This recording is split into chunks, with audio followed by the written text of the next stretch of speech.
এক দফায় এক, ওই দড়ি ধরে মারো টান, ওই দড়ি ধরে মারো টান, ওই দড়ি ধরে মারো টান, ওই 14 তলায় মারো টান।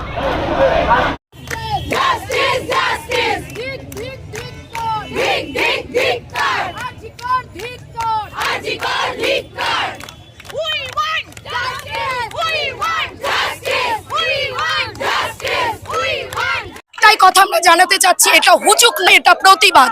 যতক্ষণ না আমরা সুবিচার পাবো এটা চলতেই থাকবে। কালও হবে, পরশু হবে, রোজ হবে, রোজ হবে।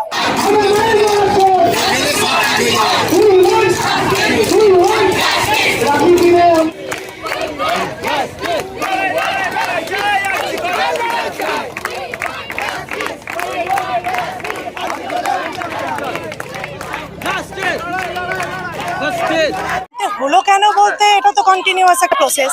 যতদিন না এর সুরাহা কিছু হচ্ছে ততদিন তো প্রতি জায়গায়, সমস্ত জায়গাতেই তার প্রতিবাদ চলছে। প্রত্যেকে তার নিজের মতন করে প্রতিবাদ করছেন। তো আজকে যেটা হয়েছে সেটা হচ্ছে সমস্ত পেরেন্টসরা, সমস্ত স্কুলের যারা সদস্য তারা প্রত্যেকে পথে নেমেছেন। আগের দিনও তারা নেমেছিলেন। তো একটাই প্রার্থনা, একটা নিরপরাধ মেয়ে, তার এত বড় একটা দুর্ঘটনা, তার সঙ্গে থাকা, তার পাশে থাকা, এর বেশি কিছু নয়। প্রত্যেকটা মানুষ, প্রত্যেকটা মহিলারা এখানে, তারা মা, তারা বোন, সবাই তার নিজের নিজের দায়িত্ব পালন করছেন। তার সঙ্গে যে সমাজের উপর যে দায়িত্ব রয়েছে সেটাকে এড়িয়ে যাওয়া কোনোভাবেই যায় না, সেই জন্যই পথে নামা। আজকে কর্মসূচি আমাদের শুরু হয়েছিল 7:45-এ। না, সারা রাত হয়তো চলবে না, কারণ অনেক ছোট ছোট বাচ্চা আমাদের সঙ্গে রয়েছে।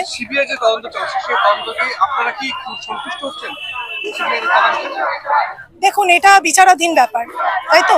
এটা সিবিআই তার মতন করে তদন্ত হবে, এবং আমরা আইনের উপর আস্থা রাখতে চাই, সম্পূর্ণভাবেই আস্থা রাখতে চাই, দেশের উপর আস্থা রাখতে চাই। তো সেইভাবেই আমরা শাস্তি আশা করছি। নিশ্চয়ই যেটা হওয়ার, যেটা ঠিক হওয়ার, সেটাই হবে।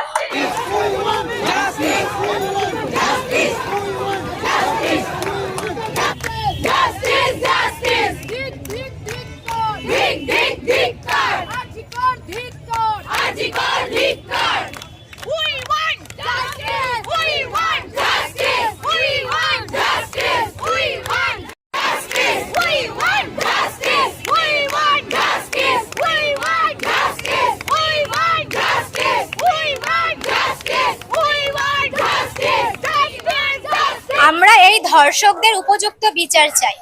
আজকে তিলোত্তমার সঙ্গে যেটা হয়েছে কালকে আমার সঙ্গে হবে। আজকে যেই প্রশাসন নিজে পিঠ বাঁচাচ্ছে, মুখ্যমন্ত্রীর পিঠ বাঁচাচ্ছে, তো প্রশাসককে ভুললে হবে না। তাদের ঘরেও মেয়ে আছে, তাদের ঘরেও তাদের স্ত্রী আছে। আমরা তিলোত্তমার ন্যায্য বিচার চাই, দোষীকে উপযুক্ত শাস্তি দিতে চাই।